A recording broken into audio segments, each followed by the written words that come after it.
Hi everyone, happy winter. It's here. The polar vortex is upon us.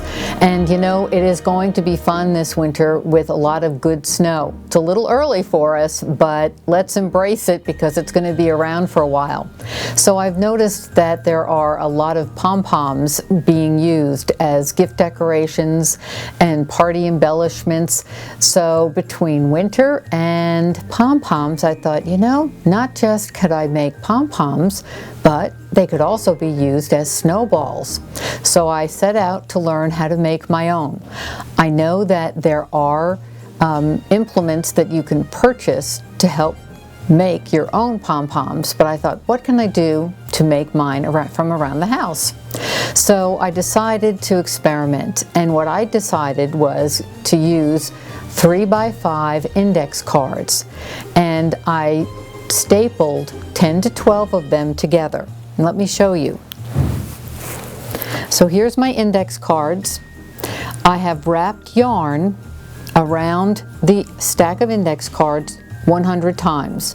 Now this will depend on if you use a 3x5 index card because of the width and the type of yarn, whether it's worsted weight or bulky.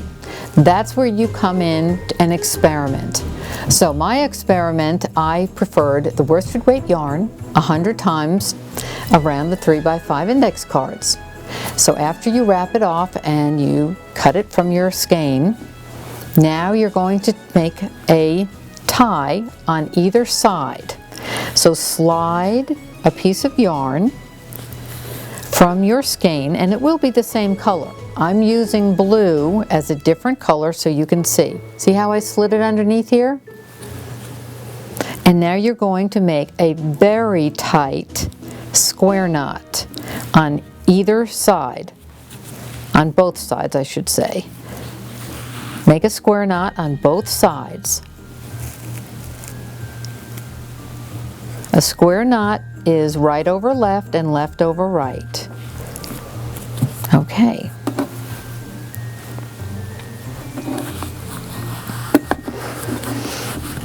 I thought of the snowballs because, you know, sometimes when it is snowing outside, it's not the right time to go out and play with your children. Sometimes it's too wet, sometimes it's too cold. But they're so anxious to make snowballs and build a snowman or have a snowball fight or go sledding. Some of you may have relocated to a warm climate and you're not going to get snow, and you're sad because that's what you were used to growing up. So have an indoor snowball fight. You can make these pom-poms into your bag of snowballs, and you can get them out at any time and use them. Okay, so I've tied a square knot on both sides, and now I'm going to slide this off. Now what I have learned is trim these ends, and we're doing that because you're going to tie a longer strand of yarn, about 10 inches, around the entire body.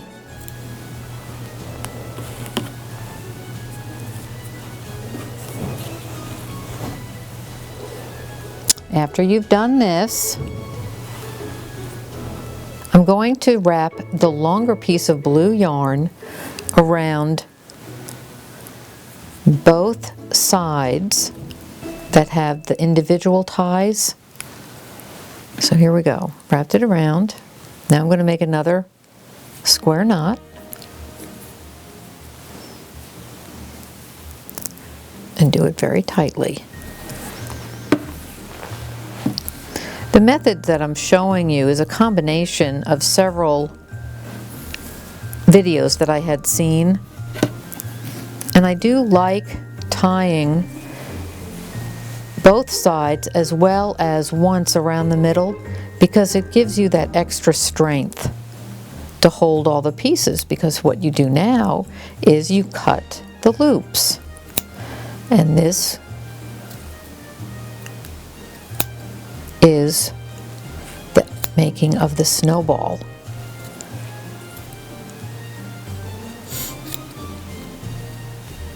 And I try and get right in the center so that most of the individual loops, once cut, will be the same length. But every once in a while, you see, there's going to be a longer one, and we can fix that later. I do prefer the worsted weight. That is a good all-around yarn. I tried one of the softer number 4s. I think it was, you know, something for maybe a baby.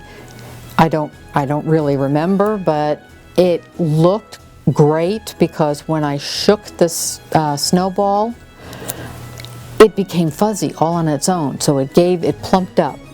But lots of little pieces came out, and some of the individual loops, once I cut them, came out as well. So maybe it was one of my first ones and I just didn't do it well enough, or maybe it would continue to do this every time I used it.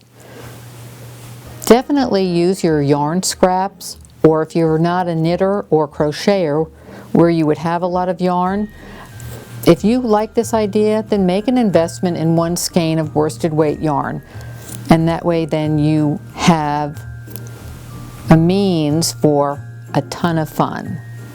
Okay, we're at the point now where we're going to shake it out. Hopefully I've gotten the loops, and not too many pieces will go flying, so that means I would have tied it correctly. Okay, so I'm going to hold on the blue yarn. This is the one that will be the tie on the present, or if I'm not going to use it as a gift embellishment, I'll just cut smaller later, shorter later. You can see some of the fibers are flying. Okay, but you know what? That plumped up pretty well. There are going to be a couple of ends that might be longer than others. Some people actually use fork tines or a comb to really get the fibers to plump out. But depending on how messy your yarn is, it will depend on whether or not you want to do this. Okay, well, you know what? I'm going to put this in my bucket of fun. And stay tuned for our next video, because I will show you how you can use a fork to make those small pom-poms. So get ready, it's more fun. Bye. Ready? Get all that fuzz. Now it's going to be in my eyeballs. Yes. 3, 2, ready? And I'll show you how to make a smaller pom-pom in the next video using a fork. So stay tuned so you can make your small fuzzy pom-pom. Oh man, that was really good.